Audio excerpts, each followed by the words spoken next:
Welcome children. Today we are starting a new chapter in our biology class, that is about the tissues. So before we start the tissues, now we have to understand, in the last class you have already studied about cell, and you all know that the cell is the structural and the functional living unit of all the living organisms. So if you define the cell, it is the structural and functional. You have studied all about it, why it is called the structural, why it is called the functional. So you know about it, so no need to repeat again, because it is forming the structure, it is performing all the functions. So the cell is the structural and functional unit of all living organisms. This you have already studied in detail. Now, in the living organisms, when we come to the living organisms, if we just categorize the living organisms according to cell, we can say that the living organisms are unicellular and multicellular.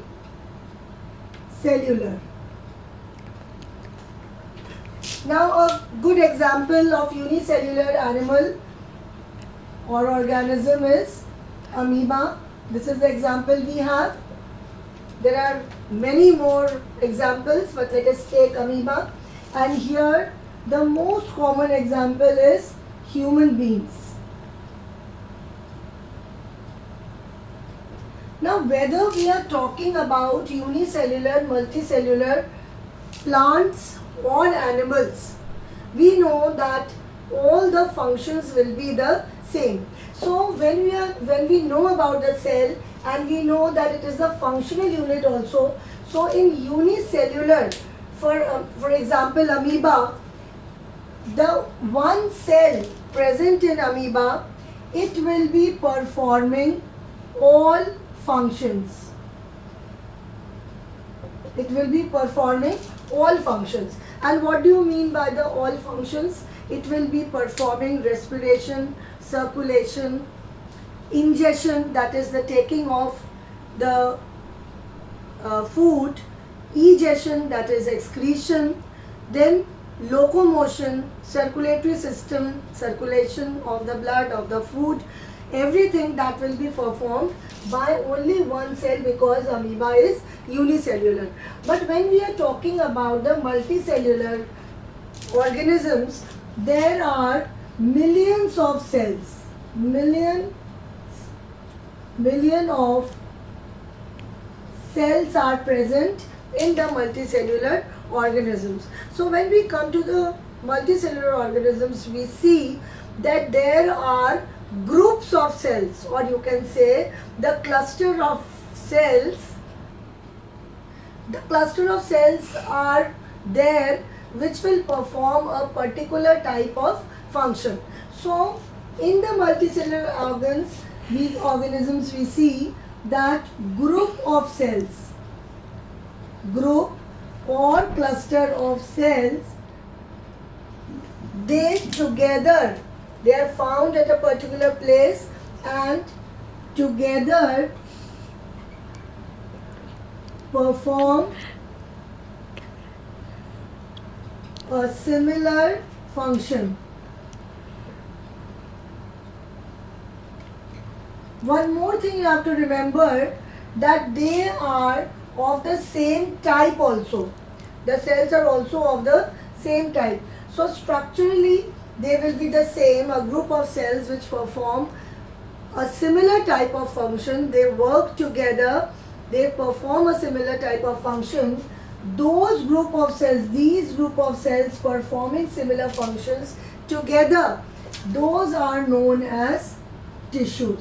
And here we are going to learn about the tissues. For example, if we say the function of the tissues, you very well know, you have heard about muscles. So muscles in human beings, if we take the example, in human beings, the muscles, they are also a type of tissue. And you all know that the muscles helps in the relaxation and contraction of a particular organ. They also are responsible for the movement. Similarly, if we take the example of blood, blood is also a type of tissue, and what is the work of the blood? It transports oxygen to all the parts of the body. It also carries the nutrients, the dissolved salts. So basically it helps in the transportation. So blood is again a type of tissue.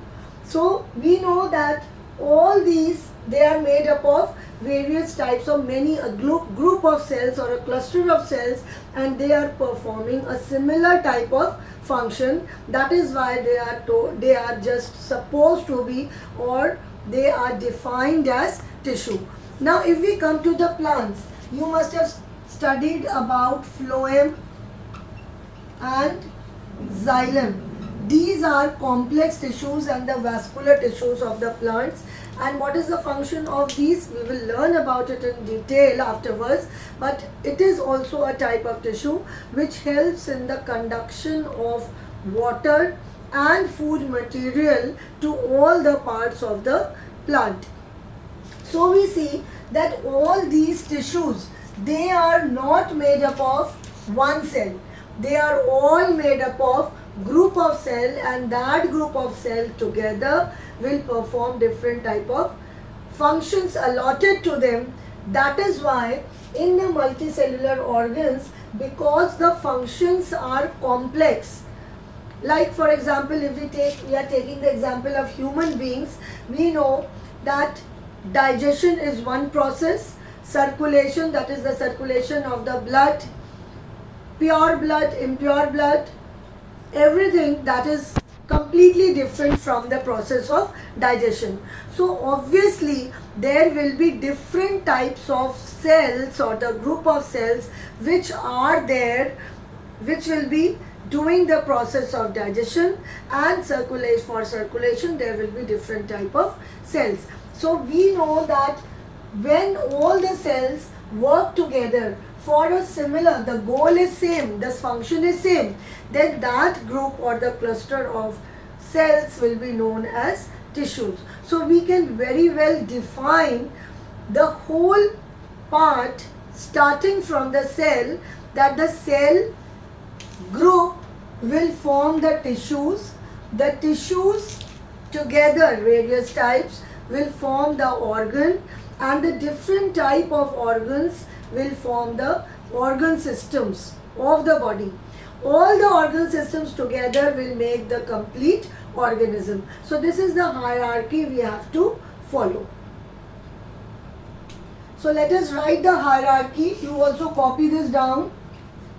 The first structural and functional unit is cell, then group of cells together, cluster or group of cells together will form the tissues. Will form the tissues. The tissues will form the organs. The group of various types of organs will form the organ system. The organ system, many organ systems together will form the organism. So you can say that the structural and functional, the unit is the cell, and the cell is actually forming the organism, and this is the unit. The unit will be the cell, and by the cell, by taking all these steps, the organism will be formed. So now let us study about the difference between the plants and animal tissue, because you know we are going to learn about the tissues in this chapter, and the living organisms, you know, apart from the cellular type, the living organisms are divided into plants and animals. So let us see what is the difference between the tissues of the plants and animals. So let us see now the difference between the plants and the animals, and what difference we are talking about the tissues.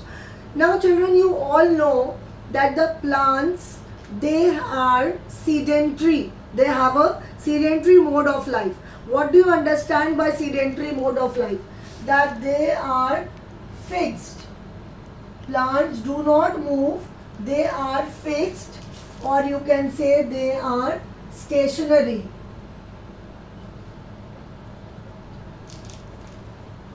When we say stationary, it means that it cannot move from one place to another.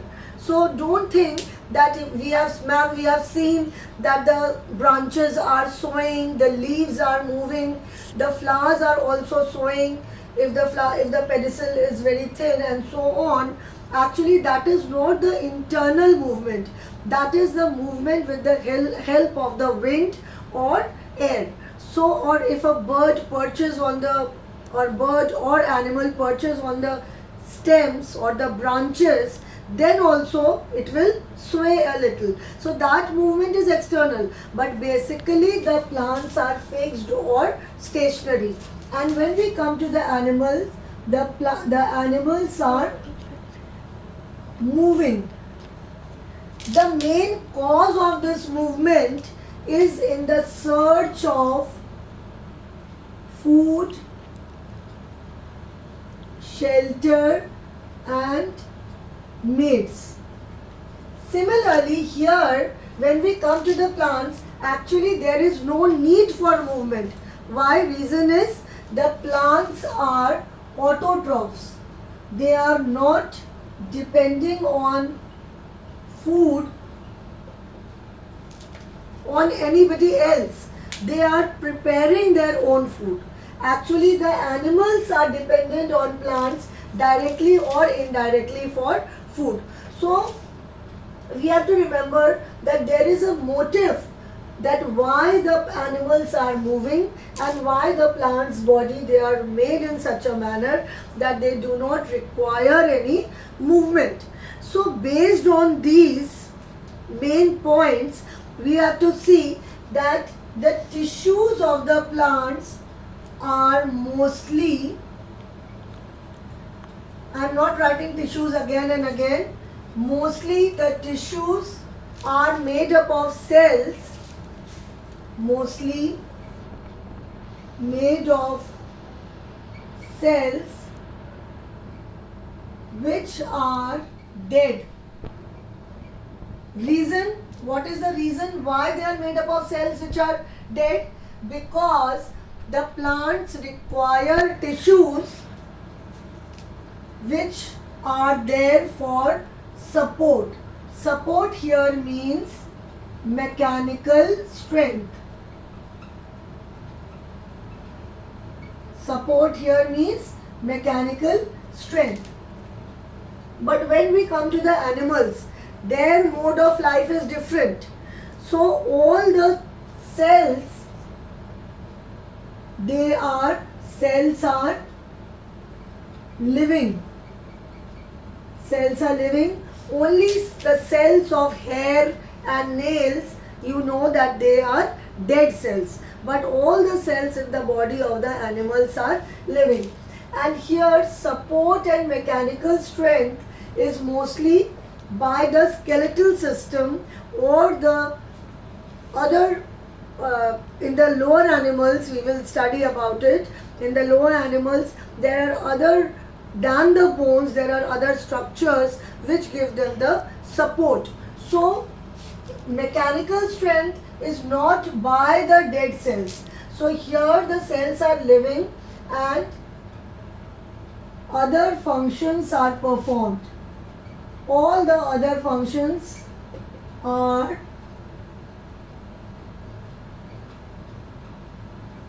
performed by these cells.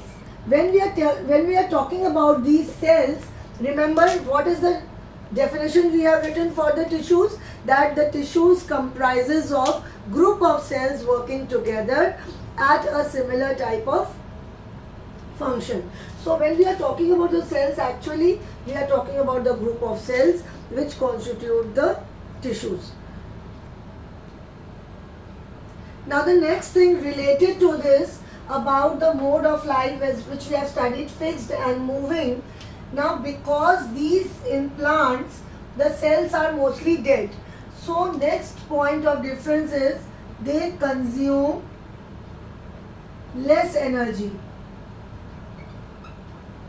Why they will consume less energy? Because as such no complex actions are taking place in the plants, whereas in the animals they consume energy, they consume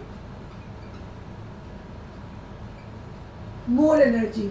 So this is about the, because of the fixed, that is the mode of life, all these differences are there. Next main point about the difference between the plants and animals is about their growth, pattern of growth pattern. Now which we will study just now about the growth pattern. We all know that the plants, they can grow, there are some parts of the plant that they keep those tissues or those cells, they keep on dividing and thus the growth keeps on taking place. You all know that if you plant a people tree for example, or a banyan tree, it will keep on growing up to 1,000 years also, and the girth, the width of the people tree or the banyan tree, it will keep on increasing. Similarly, the mango tree, if you have seen a proper grown mango tree, and if you compare it with a small tree which has just started to grow, and you compare both of them, and you can very well imagine that it has taken years and years to become a big mango tree. But in the animals, the pattern of growth is not like that of the plants. There are not certain regions. You all know in human beings, we have taken the example, we all know that it is not that only the hands and the legs are growing and the person as a whole is not growing. It is not like that. So in all the animals, the growth is not limited in a certain region. So here this is the main difference, that growth is limited to a certain region. This is very, very important. Growth is limited to a certain region. But when we come to the difference in the animals, we see it is not limited to a certain region. This is very important. It is not limited to a certain region. So this is a very important thing, because the growth is limited to a certain region and there are certain regions which keep on growing, and those regions are differentiated, actually the growth region, and they are known as the meristematic region. Meristematic region. So meristematic regions are growth regions. But when we come to the animals, the differentiation between the animals, in animals the region, there is no such differentiation. There is no such differentiation. And when we are talking about the living cells are not differentiated, that this part of the living cells will grow and the other part will not grow. The growing of the animals in the body of the animals, that is uniform. So we can say it is having uniform growth. This is again a difference which we have to understand between the plants and animals. Now we are going to study about first the plant tissues. We have already studied this much, that the meristematic region is the growth region. The meristematic region is the region in the plants which will keep on growing and the cells keep on dividing. But at a certain time, again, depending upon species to species, and of course whatever height it has to achieve, that will also stop growing and they will start differentiating into other type of tissues. So this is the main thing about the plants, and this is the main difference, that the meristematic or the dividing tissues, they will also be differentiated into the tissues of different, having different functions, and that process of the turning of the meristematic tissues into different type of tissues with a specific function, that is called differentiation. So we will be learning about that, and first we will start with the meristematic tissue and the different type of plant tissue. I will be drawing a chart, children. The chart is not there in your book, so please go through the chart, copy down, and that will give you a gist that how many types of tissues are present in the plants. So now let us make the chart. Plant tissues, they are broadly classified into two types, that is the meristematic tissue,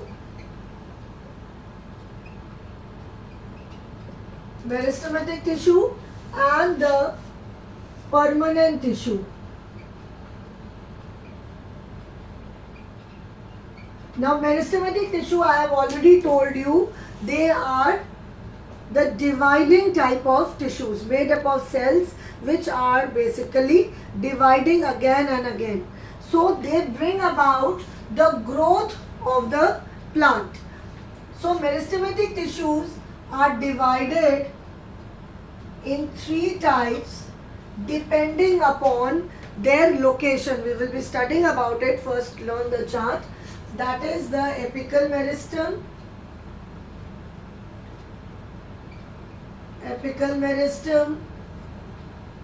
intercalary meristem,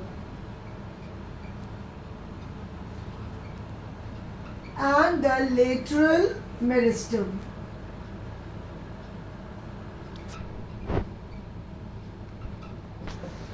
Right. So there are three positions which we will be learning: the apical meristem, the intercalary meristem, and the lateral meristem. Now let us come to the permanent tissues. Permanent tissues are divided into main two types, that is the simple permanent tissues and the complex permanent tissues. So let us write the two types, simple and the complex permanent tissue. Now if we come to the simple permanent tissues, the simple permanent tissues are also divided into three types, that is parenchyma, collenchyma, and sclerenchyma.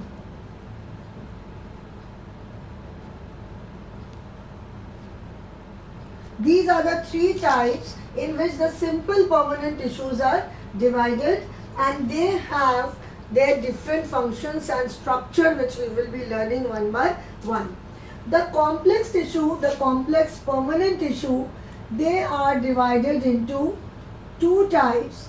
The complex permanent tissues, the two types together, they are also known as vascular bundles. That is the xylem and the phloem. Xylem and phloem together, these together are known as vascular bundles. We will study about these, all these in detail, but this is the basic division of the plant tissues. Why they are called vascular bundles? Because they are vascular in function, that is they help in the conduction. And why they are called complex? Because they are made up of 4 components each. There are 4 components of xylem and 4 components of phloem together. So that is why they are known as the complex tissue. So now let us start with the meristematic tissue first, and for this there is an experiment given in your book, a very interesting type of experiment which you can do in your home also, and you can see the results. So let us see what is the experiment about. Now children, we are doing this experiment. See, this experiment is given in your book.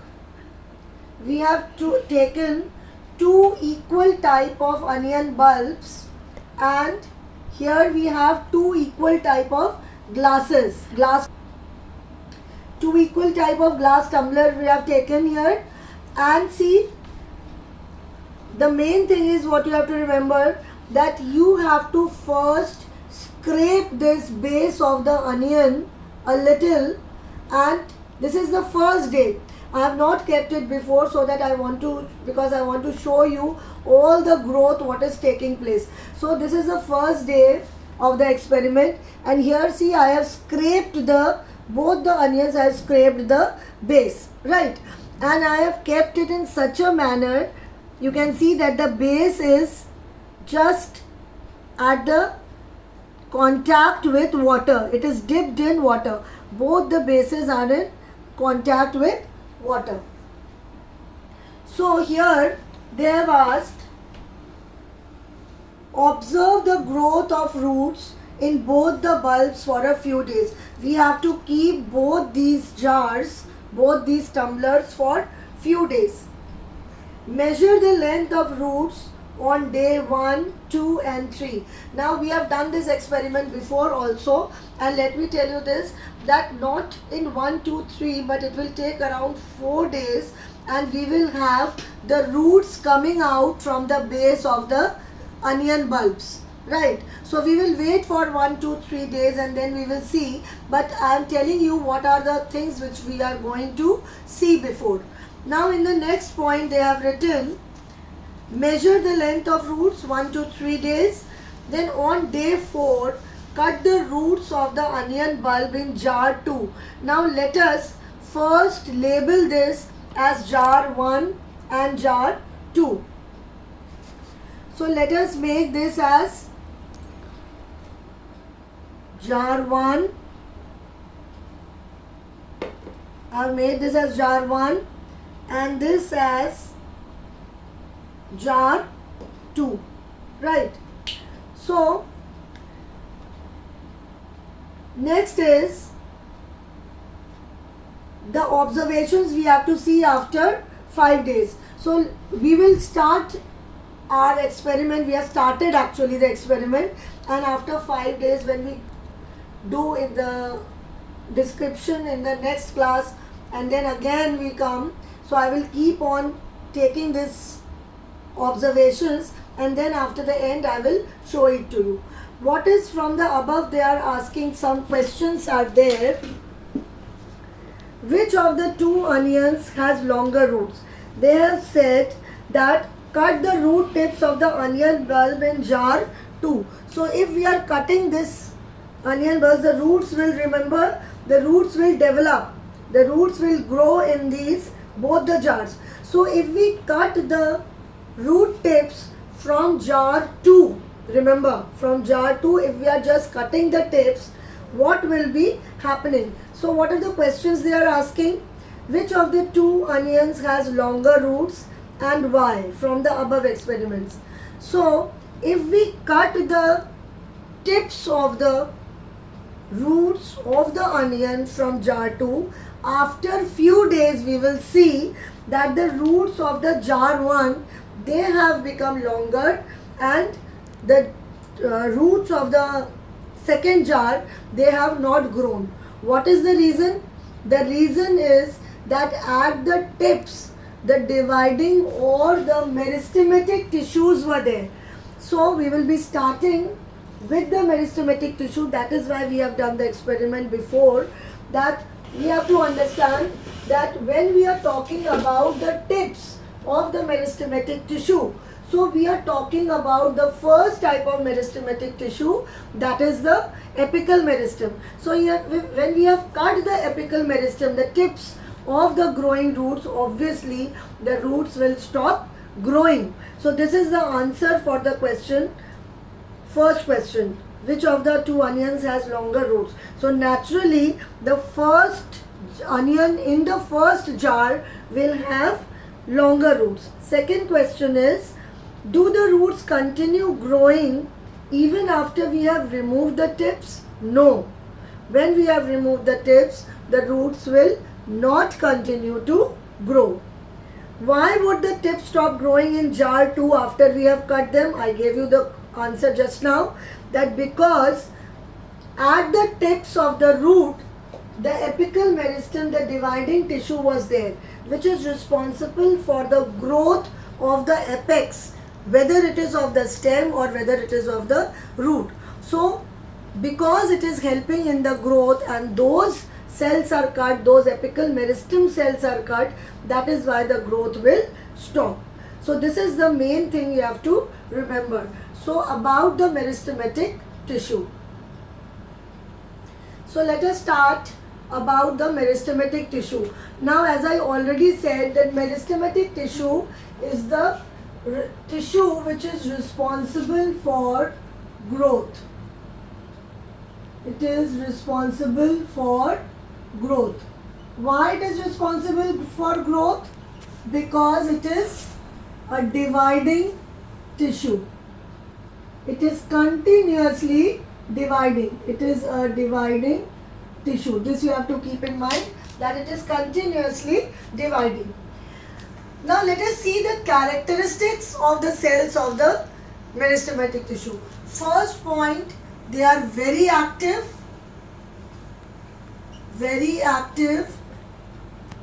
continuously dividing,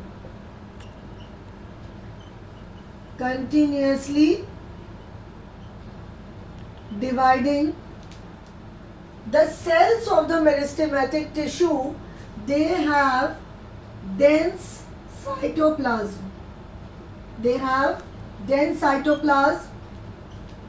The nucleus, because for dividing energy is required, so it has a prominent nucleus. And one very important thing, it is asked in your books, the question is also there, that the meristematic tissue, they lack vacuole. They lack the central vacuole. Everybody, if you remember, children, that the plant cell, if you remember the structure of the plant cell, this is the cellulose, the inner membrane, the cell membrane, and most of the part of the plant cell, it has a big vacuole, and then the nucleus with the nucleolus and all the other cell organelles are there present, but the vacuole takes the larger part of the cell. But here in the meristematic tissue, the cells lack the vacuole, or vacuole is negligible. Here negligible means very small. Either it is there, it is not there, or the vacuole is negligible.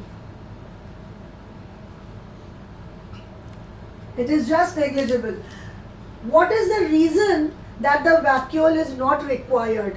Now this is your homework, that you have to find out why the meristematic tissue does not have a vacuole, and for this you have to refer to the first chapter, what are the functions of vacuole. What are the functions of vacuole? Are they required in the meristematic tissue or not? So you will get the answer why the vacuole is lacking, and this is a very, very important answer. In the next class, I will ask you this question. So the meristematic tissue, as I told you, that it depends upon the basis is that where the meristematic tissues are located, and for that we will draw a schematic diagram. Suppose we are taking a transverse section of stem.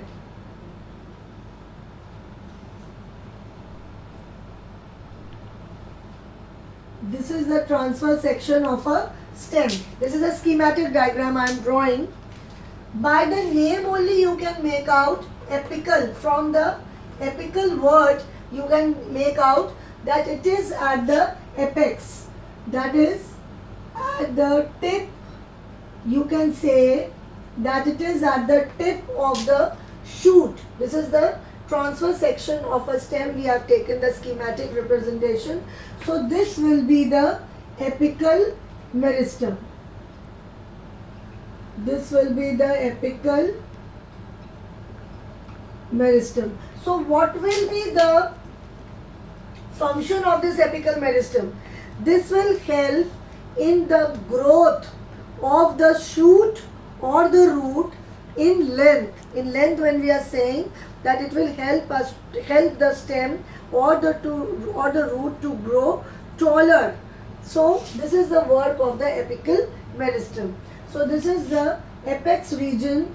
So it is responsible for the growth of the tip or the apex of the root or of the shoot. Now next is the intercalary meristem. When we are saying intercalary, inter means somewhere in between. So it is present between the nodes, that is the leaf base. It is present in the intercalary region. So this is the intercalary. Here also it will be present. These are the at the base of the leaves or the stems, that is the between the two nodes, that is the internodes. So this is the position of intercalary meristem. Intercalary meristem. So it is helping in the growth of the internode region. So growth of, what is the function of this? Growth of internodal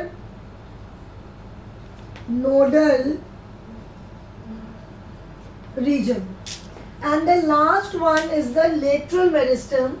The lateral meristem, children, is obviously the lateral sides we are talking about.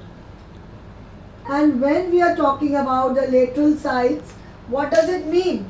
That it will help in increasing the girth or the width of the stem. So this is the after the intercalary meristem, this is the lateral meristem. And what is the function of the lateral meristem? Growth of the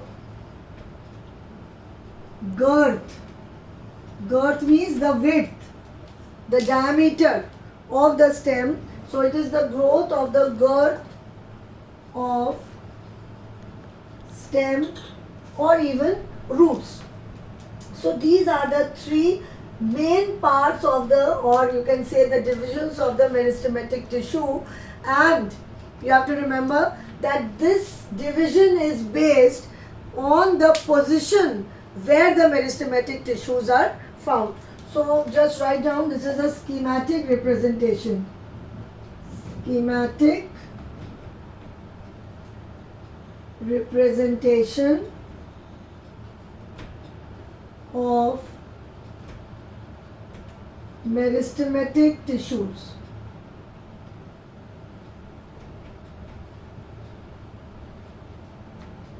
Right, so these are the types and these are the functions of the meristematic tissue. Children, this is a very important diagram. because it gives you the whole idea of the meristematic tissue and also about their function. So please keep on learning and practicing this diagram. This is very, very important. So in the next class we will just see about the experiment also which I have kept, and then we will start with the next part, that is the permanent tissues of the plant.